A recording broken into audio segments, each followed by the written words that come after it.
बोले श्री गणेश भगवान की जय। बोलो श्री कृष्ण कन्हैया लाल की जय। बोलो श्री लक्ष्मी नारायण भगवान की जय। बोले उमापति महादेव की जय।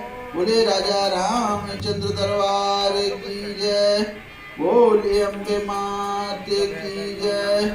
बोले हनुमान जी स्वामी महाराज की जय। आप सभी मेरे प्यारे दोस्तों का हमारे YouTube चैनल पर आप सभी का स्वागत है।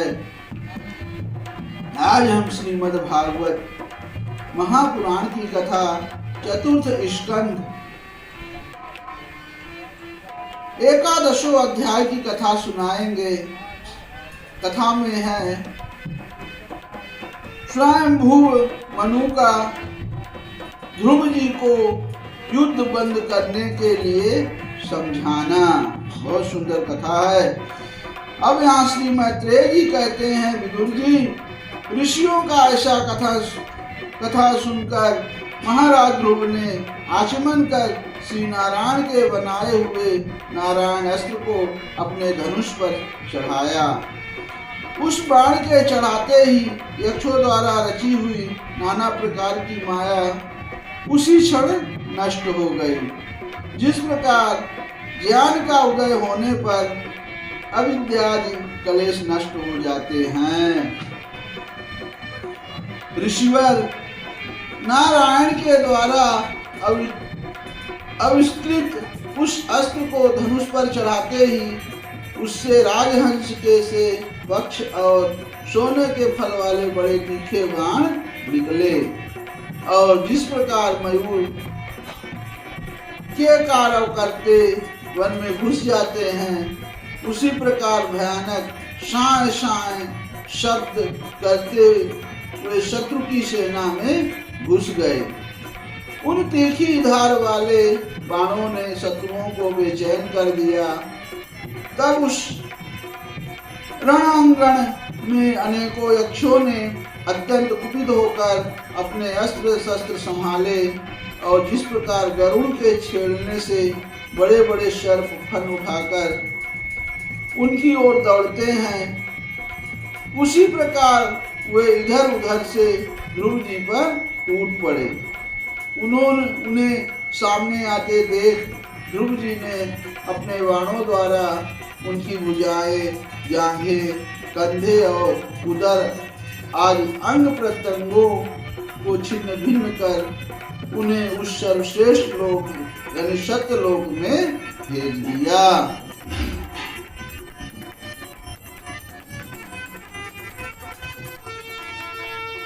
अब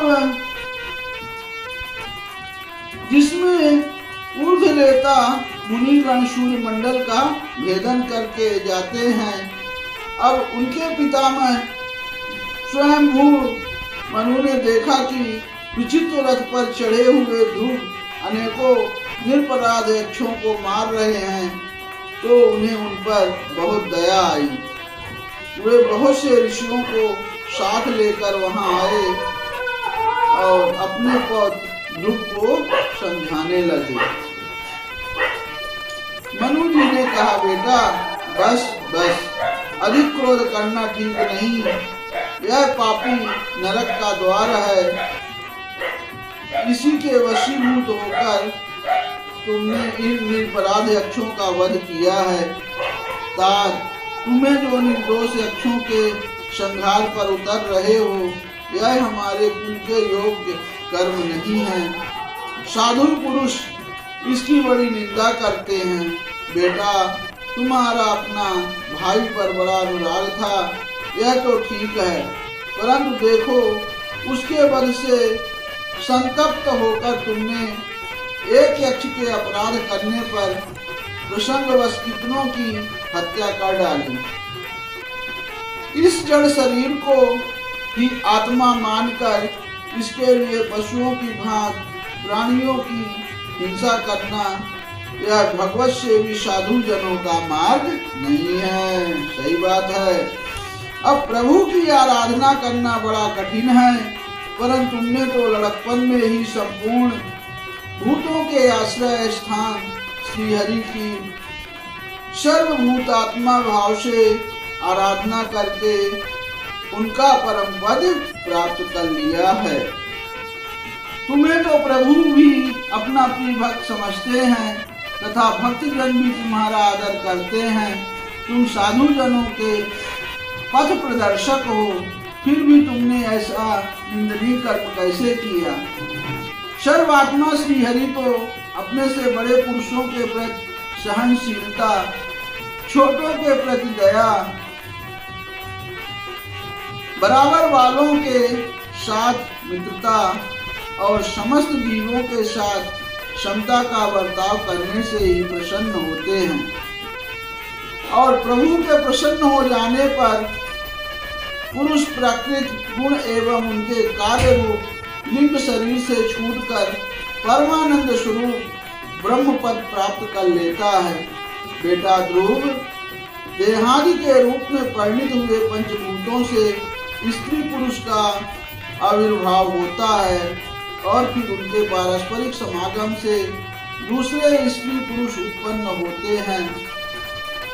ध्रुव, इस प्रकार भगवान की माया से सत्वादि गुणों में न्यूनाधिकार भाव होने से ही जैसे भूतों द्वारा शरीर की रचना होती है, वैसे ही उनकी स्थिति और प्रलय भी होते हैं। पुरुष श्रेष्ठ निर्गुण परमात्मा तो इनमें केवल निमित्त मात्र हैं। उसके आश्रय से यह कार्य कारणात्मक जगत उसी प्रकार भ्रमता रहता है जैसे चुंबक के आश्रय से लोहा। अब काल शक्ति के द्वारा क्रमशः सत्वादि गुणों से क्षोभ होने से लीला में भगवान की शक्ति भी सृष्टि आदि के रूप में विभक्त हो जाती है। अतः भगवान अकर्ता होकर भी जगत की रचना करते हैं और संहार करने वाले ना होकर भी इसका संहार करते हैं। सचमुच उन अनंत प्रभु की लीला सर्वथा अचिंतनीय है। ध्रुव, वे काल स्वरूप अवय परमात्मा ही स्वयं अंत रहित होकर भी जगत का अंत करने वाले हैं तथा अनादि होकर भी सबके आदिकर्ता हैं। वे ही एक जीव से दूसरे जीव को उत्पन्न कर संसार की सृष्टि करते हैं तथा मृत्यु के द्वारा मारने वाले को भी मरवाकर उसका संहार करते हैं। बहुत सुंदर। वे काल भगवान संपूर्ण सृष्टि में समान रूप से अनुप्रविष्ट हैं। उनका ना तो कोई मित्र पक्ष है और ना शत्रु पक्ष। जैसे वाल के चलने पर धूल उसके साथ साथ उड़ती है, उसी प्रकार समस्त जीव अपने अपने कर्मों के अधीन होकर काल की गति का अनुसरण करते हैं। अपने अपने कर्मानुसार सुख दुखादि फल भोगते हैं।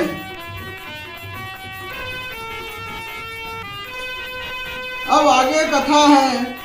सर्वसमर्थ श्री हरि कर्म बंधन में बंधे हुए जीव को आयु की वृद्धि और क्षय का विधान करते हैं, परंतु वे स्वयं इन दोनों से रहित और अपने स्वरूप में स्थित है। राजन, इन परमात्मा को ही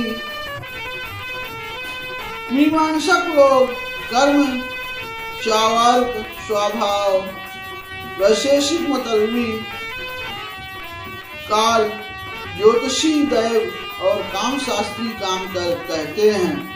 वे किसी भी इंद्रिय या प्रमाण के विषय नहीं हैं। महदाज अनेक शक्तियों भी उन्हीं से प्रकट हुई है। वे क्या कहना चाहते हैं इस बात को भी संसार में कोई नहीं जानता। फिर अपने मूल कारण उन प्रभु को तो जान ही कौन सकता है। कहानी बहुत सुंदर है दोस्तों, पूरी कथा सुनना, बने रहिए। बेटा, ये कुबेर के अनुचरण तुम्हारे भाइयों को मारने वाले नहीं हैं, क्योंकि मनुष्य के जन्म मरण का वास्तविक कारण तो ईश्वर है। एकमात्र वही संसार को रचता, पालता और नष्ट करता है। किंतु अहंकार शून्य होने के कारण इसके गुण और कर्मों से वह सदा निर्लेप रहता है।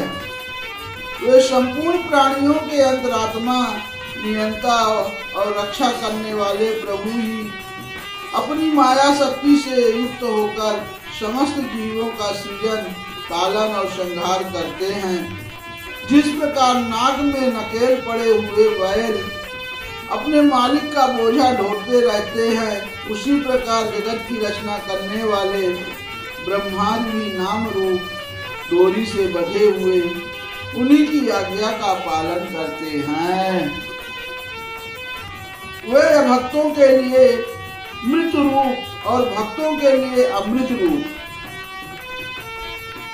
ये तथा संसार के एकमात्र आश्रय हैं। तात तुम सब प्रकार उन्हीं परमात्मा की शरण लो। तुम 5 वर्ष की अवस्था में अपनी सौतेली माता के वागवाणों से मरमाहत होकर माँ की गोद छोड़कर वन को चले गए थे। वहाँ तपस्या द्वारा फिर ऋषिकेश भगवान की आराधना करके तुमने त्रिलोकी से ऊपर ध्रुव पद प्राप्त किया है, और जो तुम्हारे भैरवावहीन सरल हृदय में वात्सल्यवश विशेष रूप से विराजमान हुए थे, उन निर्गुण, अद्वितीय, अविनाशी और नित्य मुक्त परमात्मा को अध्यात्म दृष्टि से अपने अंतःकरण में ढूंढो। उनमें यह भेदभाव में प्रपंच न होने पर भी प्रतीत हो रहा है। ऐसा करने से सर्वशक्ति संपन्न परमानंद स्वरूप सर्वंतयामी भगवान अनंत में तुम्हारी सुदृढ़ भक्ति होगी, और उसके प्रभाव से तुम मैं मेरे पन के रूप में दृढ़ हुई अविद्या की गांठ को काट डालोगे। राजन, किस प्रकार औषधि से रोग शांत किया जाता है, उसी प्रकार मैंने तुम्हें जो कुछ उपदेश दिया है उस पर विचार करके अपने क्रोध को शांत करो। क्रोध कल्याण मार्ग का बड़ा ही विरोधी है। भगवान तुम्हारा मंगल करे। क्रोध के वशीभूत हुए पुरुष से सभी लोगों को बड़ा भय होता है। इसलिए जो बुद्धिमान पुरुष ऐसा चाहता है कि मुझसे किसी भी प्राणी को भय ना हो और मुझे भी किसी से भय ना हो, उसे क्रोध के वश में कभी ना होना चाहिए। तुमने जो यह समझकर कि यह मेरे भाई के मारने वाले हैं, इतने यक्षों का संहार किया है, इससे तुम्हारे द्वारा भगवान शंकर के सखा कुबेर जी का बड़ा अपराध हुआ है। इसलिए बेटा, जब तक कि महापुरुषों का तेज हमारे कुल को आक्रांत नहीं कर लेता, इसके पहले ही विनम्र भाषण और विनय के द्वारा शीघ्र उन्हें संपन्न कर लो। इस प्रकार स्वयंभू मनु ने अपने पौत्र ध्रुव को शिक्षा दी। तब ध्रुव जी उन्हें प्रणाम किया। इसके पश्चात वे महर्षियों के सहित अपने लोक को चले गए। कैसी सुंदर कथा है दोस्तों, बहुत सुंदर कथा है। ऐसे कथा सुनने के लिए चैनल को सब्सक्राइब जरूर करना और दूसरों को शेयर करना। इस श्रीमद्भागवते महापुराणे पारमहंस्यायां संहितायां चतुर्स्कन्धे एकादशो अध्यायः समाप्तः। बोले श्री लक्ष्मी नारायण भगवान